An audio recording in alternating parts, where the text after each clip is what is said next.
Welcome. You've tuned into Living the Miracle with hosts Michael and Raphaelle Tamura. You were meant to live a joy-filled life, and you most certainly can. In this program, you will learn simple yet powerful psychic tools to help you fulfill your soul's purpose in this world. Now, here are your hosts, Michael Tamura and Raphaelle Tamura. Oh, hello to you, and welcome to Living the Miracle with Michael and Raphaelle Tamura. I am Raphaelle. And I'm Michael. And we have a big subject today. This is our episode number 11, and we have titled it, Smile is Just a Picture, Getting Unstuck. Our purpose for bringing this show to listeners like you all around the world is for awakening souls, developing intuition, and fulfilling purpose. And we think we have a pretty wonderful show for you today, which will include call-ins in the second part. They will, on the commercial break, they will announce the phone number for the call-in, but I'll say it right now. It's 1-888-346-9141 if you want to get in line to ask about either pictures or getting unstuck, as we talk about it here. Or both. Or both, for that matter, yes. A picture is worth 1,000 words, right? Yet a mental image that you create as a soul can contain everything from words, thoughts, emotions, sensations, sounds, tastes, smells, sights, equations, formulas, and whatever other form of energy that you can experience. Yet, it's as simple as the image you have in your mind. Now, as I say, think of a rose. What color rose do you get? Ooh, I get a yellow rose. Aha. Maybe you get another rose. I get a wine-colored rose. And what color rose did you get when Raphaelle said, think of a rose? So, Raphaelle, what's your car like? Pretty nice. But you're looking at the picture of your car right now, right? Yep. That's what we do. So if we were to say, oh, what kind of house do you live in? What do you get in your mind? It's the image, some part of your house. Some of you might get the inside living room. Some of you might get the front door scene. Some of you might see the driveway leading up to the garage of your house as you're coming home, or whatever it is. Or you might even see your house from above it. Yeah, that means you're looking at it out of the body. And so, we used to fly in when we were living in Colorado on the high plains, and we come back home. Getting to the DIA airport, you had to fly over our house. And so we look, as we're coming in for the landing, we look down, and I'd say 3 out of 5 times I was able to spot our house from above. So anyway, and as I was telling you that, that's the scene I'm looking at in my mind. You do that, right? You probably created the scene as Michael said it. Yeah, and so those of you who are more aware how much you do that, the clearer you have the imagery, sometimes it's more like a moving image. But just like in the old-fashioned movies, the film strip had one frame after another frame after another frame. Each frame is a still picture. The moving pictures, it's kind of like an illusion, isn't it? Because what we're looking at is one still frame after another, after another, after another, and it goes by so fast, it seems like one smooth motion. And that's how we remember everything as well. So we remember, the minute I said remember, I'm looking at when I was like 12 years old in my Little League baseball team.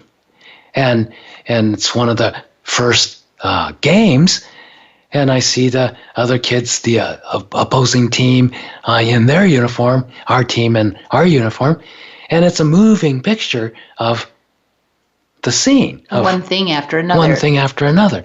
And in our mind, we just see it as a seamless movie. Like that's how life happens, doesn't it? Not just, still shots after still shots. No, it happens in a seemingly smooth, continuous motion. Well, you've been creating images in your mind of whatever you're experiencing ever since you came into being as a soul.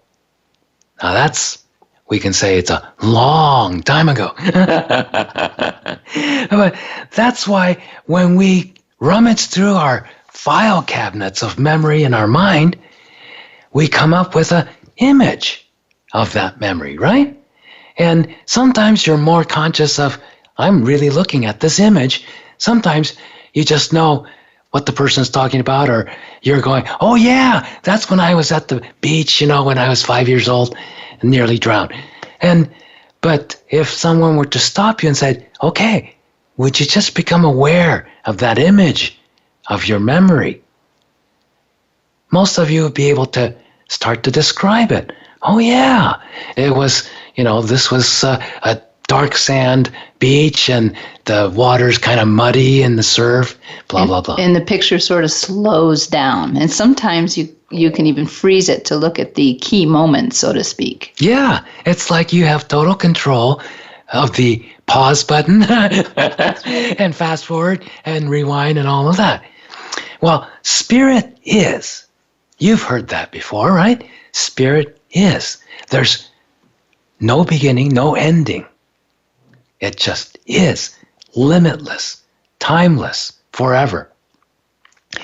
But a soul comes into being from this limitless, timeless beingness with a picture. As it said, in the beginning there was the Word. Can you have a word without an image of that word? Well, we just showed it to you, demonstrated.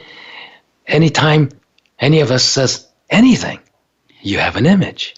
Like, how about, don't think of a pink elephant. That's a trick. Yeah, and that's one sure way you can get everybody to be looking at their version of a pink elephant. Mine's this really cute cartoon pink elephant. Anybody says that. But we just talk about pink, and you see pink. Green, you're seeing green. Red, and you see red. We even have expressions like, he was so angry, he was seeing red. Green with envy. Green with envy. And there's all kinds of, green with envy is more like olive-ish green. It's kind of a goopy green. And green of growth is like fresh grass, right? So it's all energy, but it's all images in your mind. Again, some images you're aware of, seeing. Other images, you're looking at it, you're seeing it. But if somebody says, describe it to me, you might say, describe what? I don't know what you're talking about. So we're going to talk about that today. So as a soul, you record every experience as an image. And everything you come into contact with in your consciousness, in your mind, becomes a picture. So you have a lot of pictures in your memory bank. We have a name for it. It's a mental image picture. Yeah, because you mentally have it, as opposed to a picture like in a magazine or on a TV screen. But even those pictures can affect us, and we're going to talk a little bit about that too. Yeah. So, Raphaelle, earlier when we were talking, you mentioned, commercials, yes. Advertisements. Yes. Oh, yes. A very favorite trick of advertisers is to get you to look at one kind of a picture to sell you the product, which is another picture. And a good example of that. So this is a picture on top of a picture. It's sort of a complicated thing, but not so much so when you start to see this.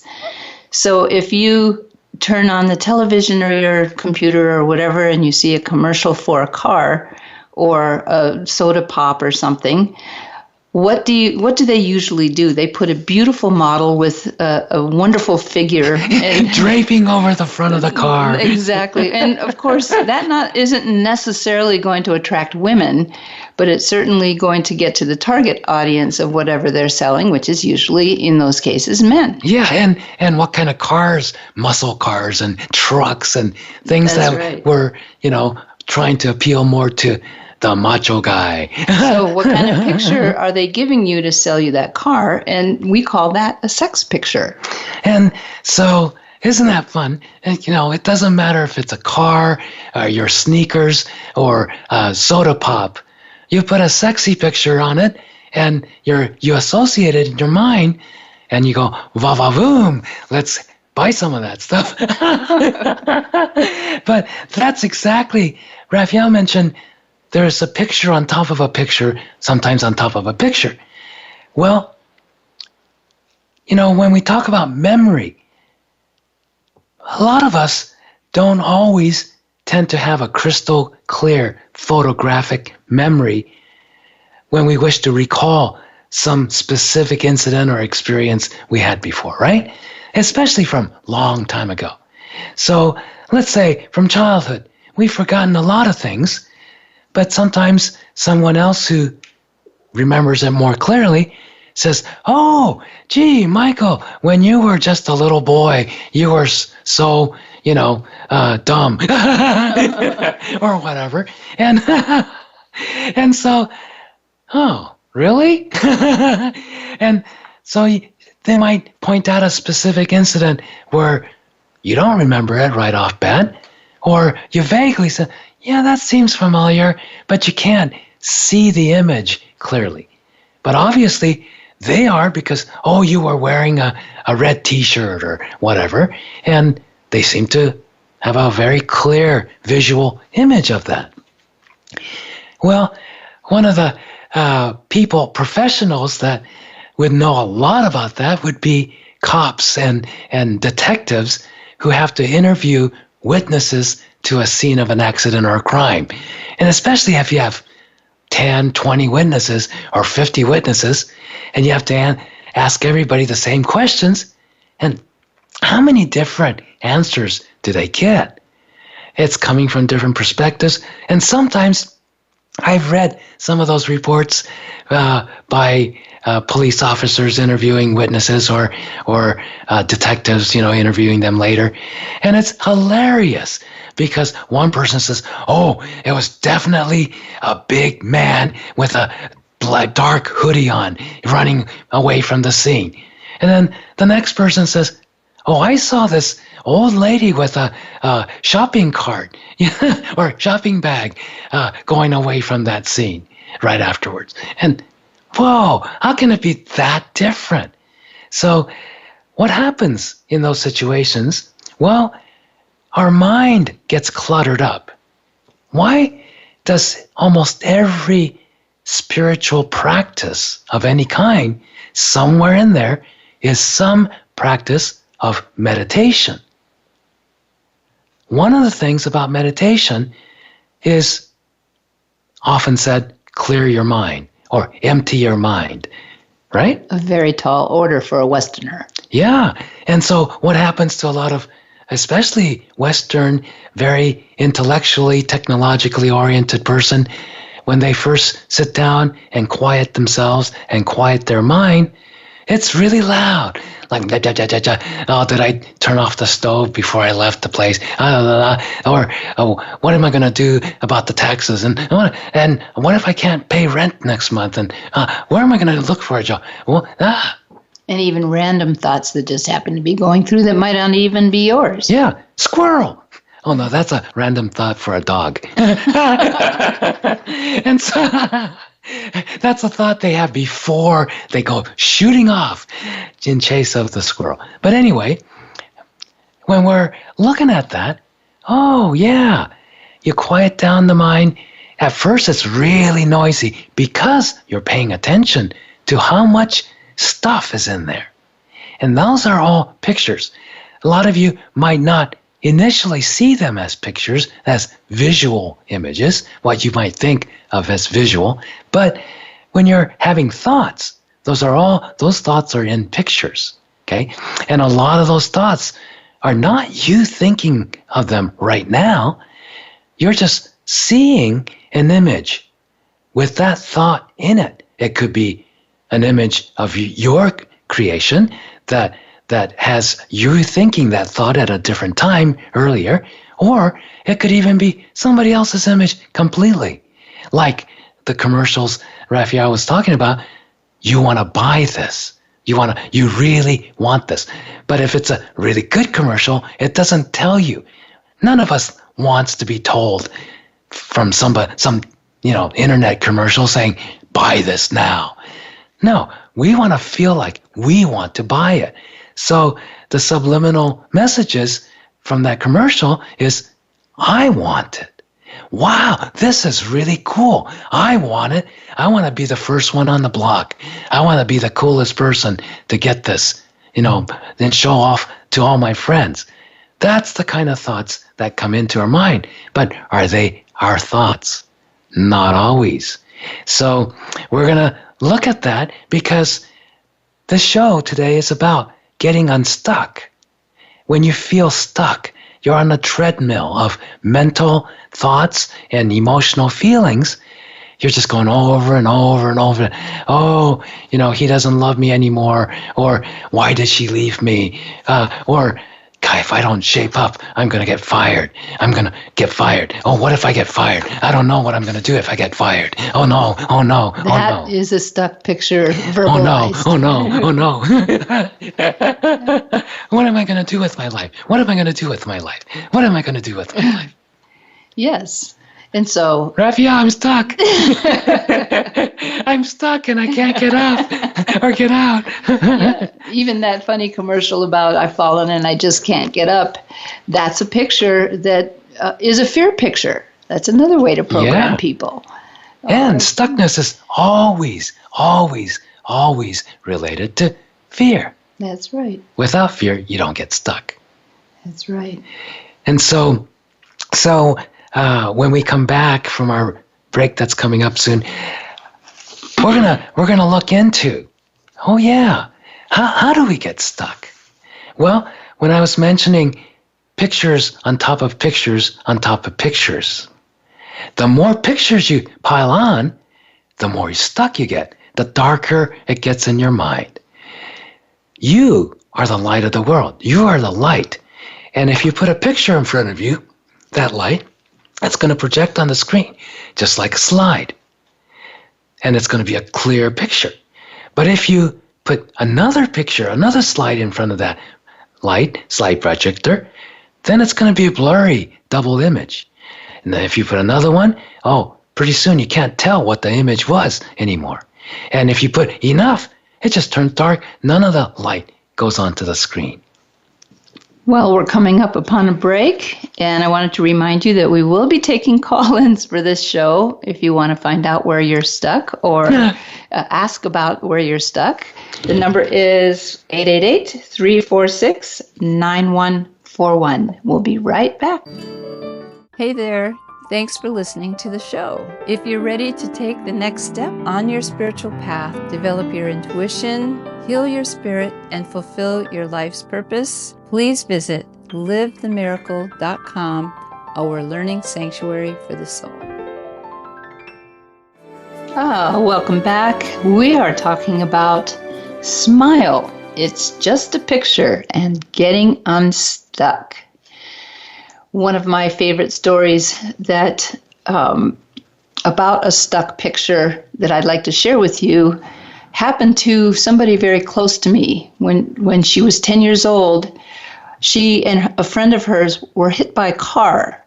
And fortunately, neither child was killed or anything, but they were both hurt. And this person, I almost revealed who it was, flew out and landed squarely on her rear end and broke a tailbone, which she didn't know for a number of years until, as the years went by, she noticed about once a year her tailbone would ache and ache and ache for just one day.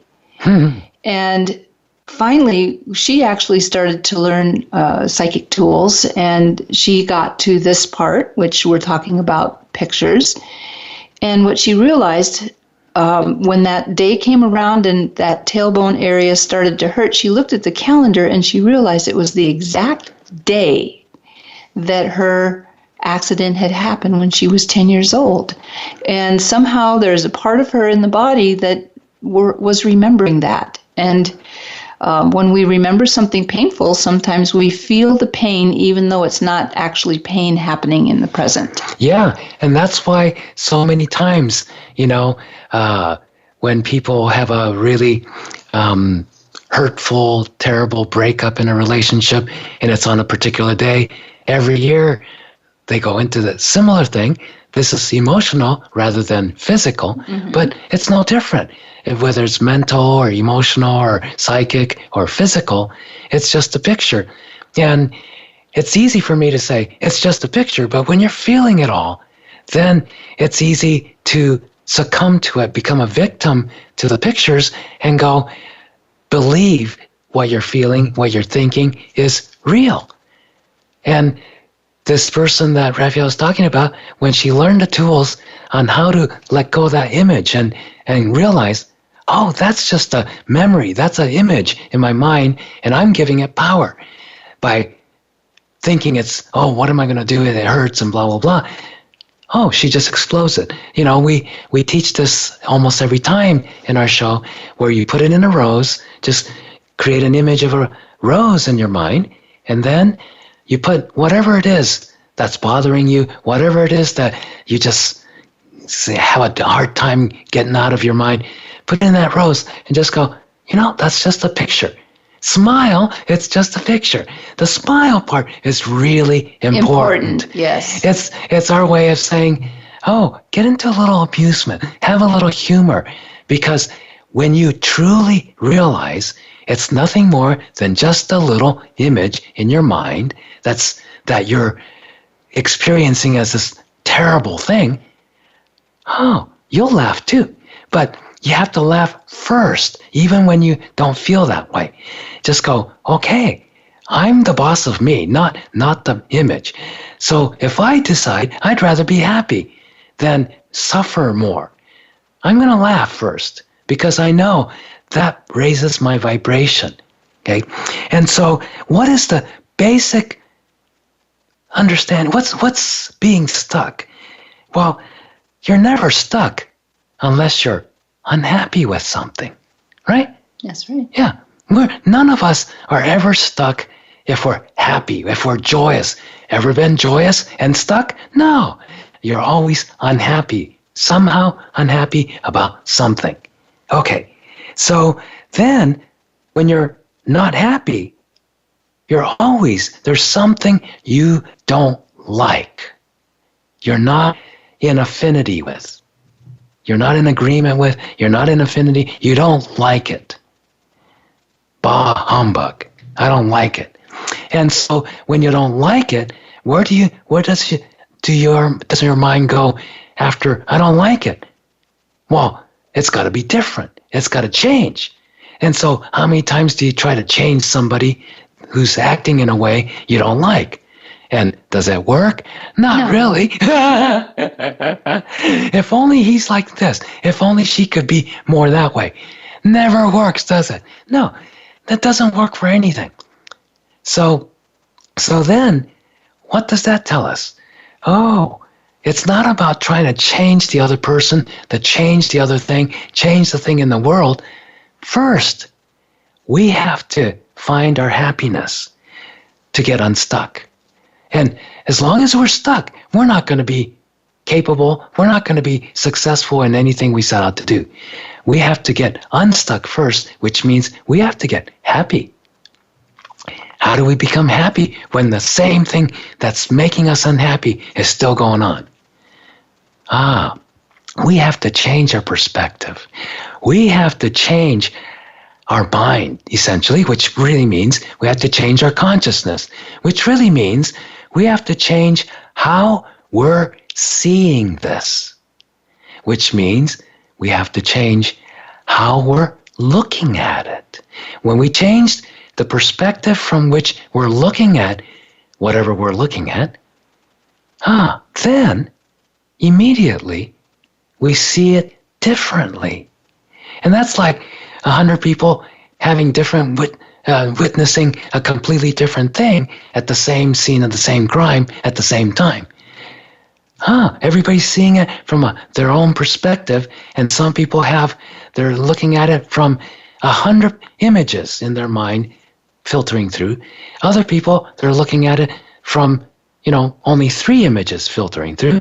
And once in a long while, you'll get somebody who wasn't filtering through anything, and they saw exactly as it was.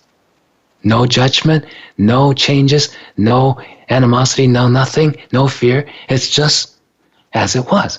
This happened, this happened, this happened. The end. Okay? Not, oh my God, this almost killed me. That's putting more pictures on. But we want to have live examples. So let's call on one of our callers. How about Amber in Washington, D.C.? Hello. Hi, Amber. Hello, Amber. I've been following you guys for years. I'm really excited to. Fantastic. I'm excited to talk to you all today. Yay. But I wanted to share with you guys, or just get some insider advice. I've gone on some interviews, and last week I went on an interview for a job that I really, really want. So when I went into the interview, it was a lot of, I was very enthusiastic, and I feel really good about it. Like I'm picturing myself, being in that job.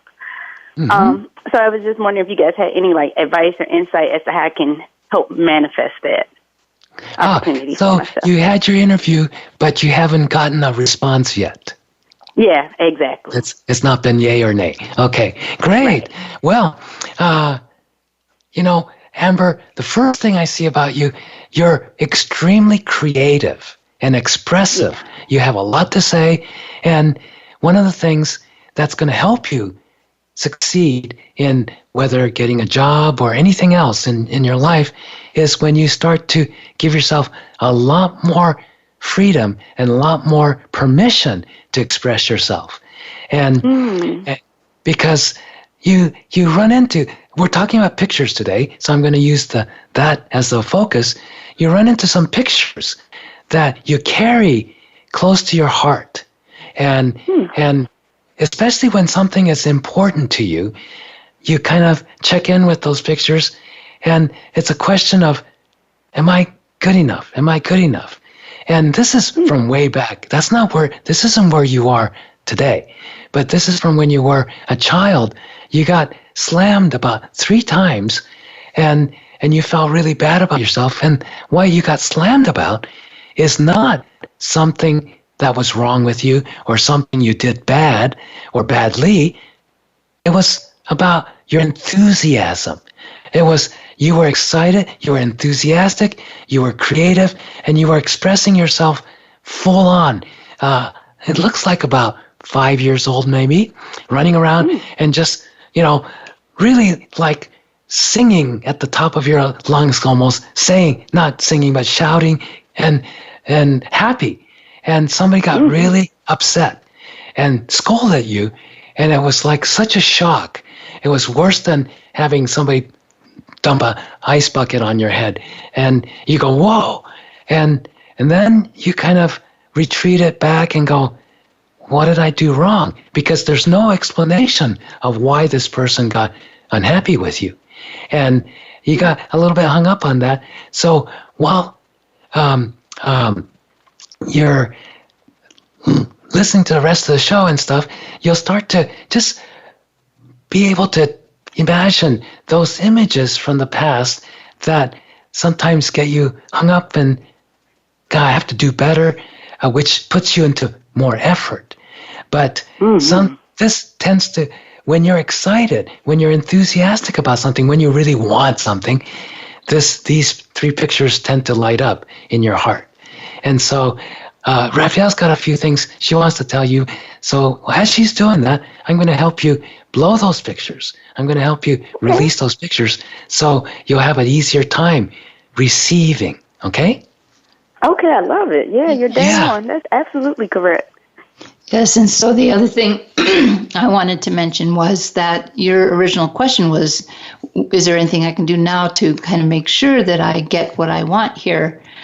And one of the things that I see is that sometimes when somebody wants something so badly, they put so much of themselves into it, like, for instance, with a future boss, that if your energy is in his space that much, or her space, she might be in resistance. You know, everybody's, even the most atheist of people, they're sensitive. Everybody's sensitive. Atheist meaning not really in agreement that they believe in anything. But let's call it sensitivity to energy. And if you're all over this person, it's probably going to be a big no. So what I like to do is show a person how to create a picture, a different kind of a picture for oneself when you're creating what we call a mock-up, something that you want. You've already gone through the interview process, so now you need to step back and trust spirit. You have to trust, because if this job is meant to be for you, there will be a yes, and then you'll have a choice, especially if you've had several interviews and several people say yes. And then you'll have to take a look at it from there. But if you don't step back out of the creation and let it go into the universe and be created, it won't. And this often happens with artists. You know, they create beautiful art pieces and they put it out into the world to sell it, but they can't sell a single piece, and part of it is they're holding on to it, to their creation so much that nobody else can get their hands on it. Somebody comes close to it and says, that's a nice picture, but if they want to really look at it, they hit that artist's energy that says, this is mine, this is my creation, and I'm not ready to let it go. And people pick that up. Yes, and that's a good analogy. I've seen a lot of very capable artists do that, and we do that with our creations. Even if we're not an artist, we create stuff all the time. You're creating a job, you create relationships, and the ones that you can really let go of, like Raphaelle said, then if it's correct. See, that's the other part of letting go, is recognizing, it's not up to me to make it happen. Because that's what you learn to do all your life, is if you want something, you got to make it happen, right? And but you're at a place, you're quite far along in your soul development. Yes. And where you are, you've done all that. Get the bull by the horn with your own two hands kind of a thing, make it happen. You've done that many, many, many times, not only in earlier this lifetime, but in past lives especially. Now you're coming to a place of being able to let it go and realize the power is in the totality of spirit within you. Okay? It's in the limitless, not in the limited. And when you think of yourself as a limited individual, then it's limited. But when you think of yourself as the totality of all spirit, then that's what Raphaelle means by letting it go into the hands of spirit and see what happens. Then you know if it's the right job, it's going to come to you. If it's not the right job, even if you kind of want it, if it's not the right job, it's not going to come to you. It's all set up. But in order for you to have the benefit of all that, you have to let it go. Once you create it and get the ball rolling, you go to the interview, you do all the legwork, but you have to let it go each step of the way and see what the next step is going to come to you. And just really be happy with yourself, okay? Because you're at the core of you, you're just a really joyous, happy being. And that's what you're here to share with everybody else. But a lot of times in more, uptight communities of businesses and whatnot, people aren't that happy. That's true. Yeah, and that's why when you're too happy, you've learned that people get upset at you instead of joining in and be happy with you. And Yeah, so that's true. you're learning about how strong of a healer you are. It doesn't matter what kind of job you have out there in the world, you're still a healer. And as a healer, you have to treat yourself differently than a regular person going out for a job, a regular person wanting to have a new relationship or anything like that, because you attract people who need you. You attract, even in a senior position as a boss, you attract people who are grumpy, who need, who don't know how to have fun, who don't know how to enjoy life. And you're brought to those people to show them. Now, if you loosen up a little bit, you get to enjoy life like I do. But Right, if you do that's so true. too much of that, they can't handle it because they're not where you are yet. And so they get upset. And it has the opposite effect that you want. Okay. So, yeah. So good luck with everything. And All I right. took out those 3 pictures out of your 4th chakra, your heart center. So I think things are going to start to move around Rock a lot and roll. more. Yes. All right. Well, I really appreciate that. Thank you so much. You're welcome. Thanks for calling. You're very welcome. Bye. All right. Well, we've got our second break coming up, and when we return, we'll continue our exploration of how to get yourself unstuck. That's part of the title. Be sure to check out our website while we're on break, www.michaeltamura.com. It's our brand new website, which has all our events coming up. We'll talk about those at the end of the show. Michael Tamura is MichaelTamura.com. And also you can email us at livingthemiracleradio@gmail.com. And you can ask us questions that we can bring up on the radio or whatever. Stay in touch with us. We'll be right back. Oh, it's so good to have you back. And welcome to those of you just joining us today. Our topic is Smile is Just a Picture, Getting Unstuck. So I wanted to share with you a little picture example. Again, just wanting you to learn what a picture is. And my example I want to give today involves my cat. Because animals, now we'll have a whole show on animal communication at some point because we're both great lovers of animals and have pets. But yesterday morning, she woke up not feeling well, didn't get down, was just really lethargic, and we were kind of worried about her. So I've been keeping an eye on her all day yesterday, and by the afternoon, by the feeding time, I went up to her, and I was concerned. So I just kind of put the question to her, what is wrong with you? And she sent me a picture so clear, and this wasn't a stuck picture. This was just a picture. And the picture showed the picture of her cat tree, which she's right next to, which is quite tall. It's almost 5 foot tall. And a picture of her climbing up it and falling down and landing on her leg. And then as she showed me that picture, she got up, she gently jumped down to the floor and started walking with her back to me and showing me which leg was hurting her.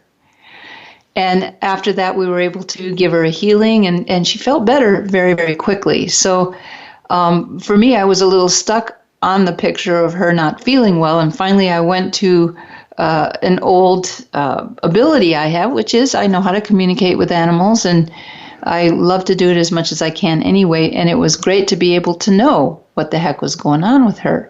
Yeah, and this is what you get when you start to become aware of how much you're looking at everything, how much you see in your mind all the time. It's not, okay, if you go through a lot of training and a lot of time and a lot of effort, you may, if you have some gifts, you might able to be clairvoyant one of these days. No, that doesn't work. Everyone is clairvoyant, but 98% of the population doesn't realize it. And so as long as a person doesn't realize, they're already seeing, they're already looking, they're already seeing all these images.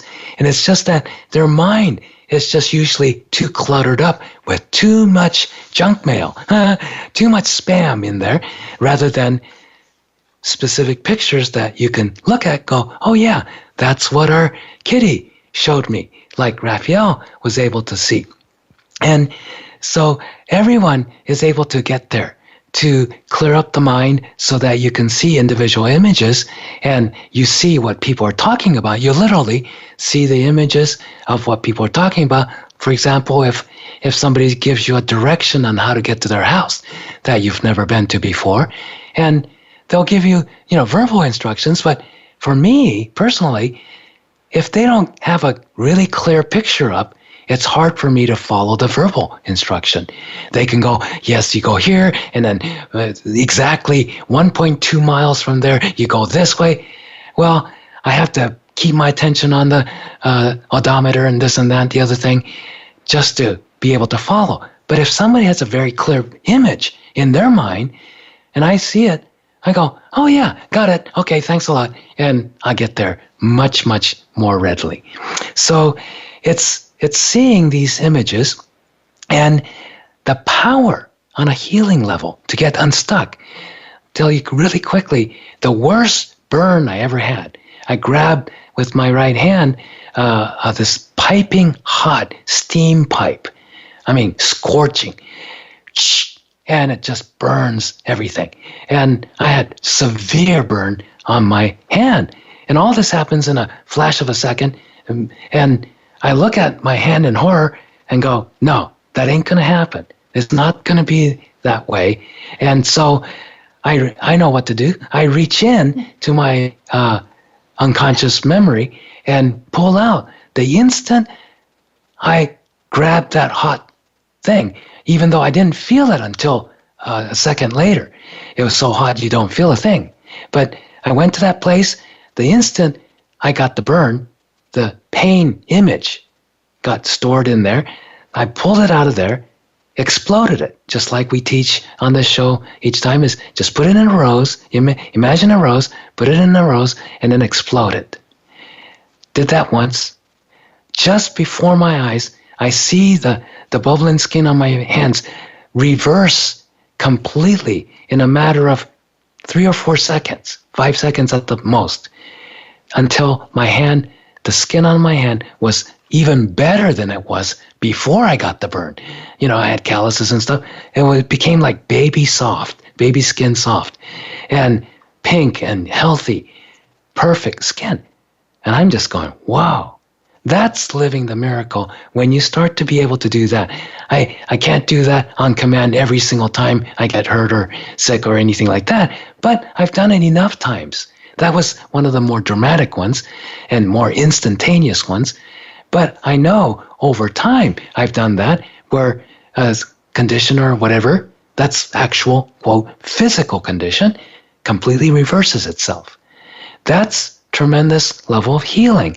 But all it boils down to, it always happens when I get to the correct image that was stored in my mind with the pain in it, and I get to that picture, boom, blow it up, just imagine exploding in my mind, it's gone. So as we get the next caller, why don't those of you who are interested, give yourself a deep breath, and then just imagine, go ahead and close your eyes, imagine where you're sitting on a tree trunk, giant tree trunk. This is the grounding cord. And imagine this tree trunk extends all the way from you, where you're sitting, to the center of the earth.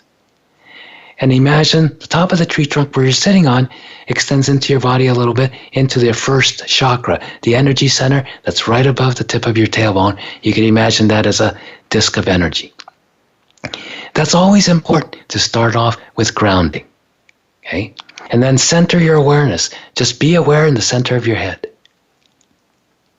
And then, as we talk to the next caller, imagine creating a picture of a rose, whatever color you like, and explode it. Imagine another one, and then imagine exploding it. And you can even do this if this caller that we're going to call on talks about something that relates to you or an experience you might have had. So let's call on Nicole in St. John's, Michigan. Hi, Nicole. Hear me? Yeah, yes. Now we can. Yay, how exciting.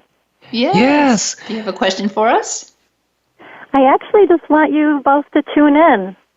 I wanted this for a really long time. I feel like I already work with you energetically, so. Yes, you're very, very sensitive, very psychic, and you have worked with us, not only when you're awake in the daytime and you're tuning into a radio show or anything like that, but we work with you in your sleep time. When you, as spirit, you leave the body and you come to our class. You've been coming to my class for quite a long time. Oh, Michael, I have. Thank you for seeing me. Thank you for knowing that. That makes my soul know that we're on the same page, yes. And you're a very bright soul that you've been on this path of awakening for many lifetimes. I've known you, we've known you many times before this current lifetime, and you've studied with us before, and you've studied with other very, very great masters, spiritual masters in other lifetimes as well. And so you're here to show the way for other people. You're like a lighthouse, and you often are pointing the truth to people, saying, hey, you need to look at this. You need to look at this. And sometimes you get a little disappointed because people run away. You come along and some people run away. Because not because you're not likable or because of anything wrong with you. No, it's because they get scared. You have so much light and you are so interested in finding out what's the truth of everything. You don't like, superficial cocktail talk. You want to, even if you meet a stranger, you want to get right down to what's important in life. And a lot of people can't handle that. so. Well, thank God for this friendship, right, Michael? Yeah. And yes, it's so one of the things that you've struggled with as a soul for not just this lifetime, for many lifetimes, is patience. Yeah. You're in a hurry. And the reason you're in a hurry is because you're so aware, you see so much that other people don't see.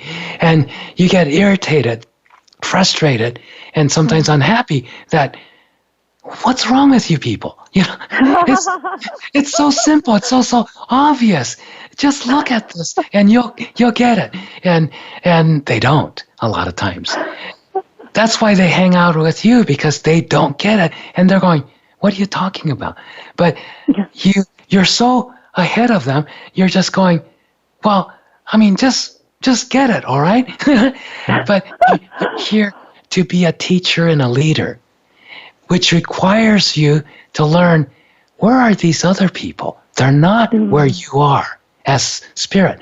They could be more successful in physical, business or something. They could have more money. They could have more fame. They could have all kinds of stuff, more education. But no, as a soul, you're light years ahead of them, and they're coming to you with a problem that they don't know what it is. So that's one of the things to leave you with today is enjoy. You laugh a lot, which is great. Laugh a lot when people don't hear you. Laugh a lot when people can't see who you are. Laugh a lot when, you're giving them the best advice you can possibly give, and they go, huh? Oh, it's a cloudy day today, isn't it? So work on your laughing part, and patience.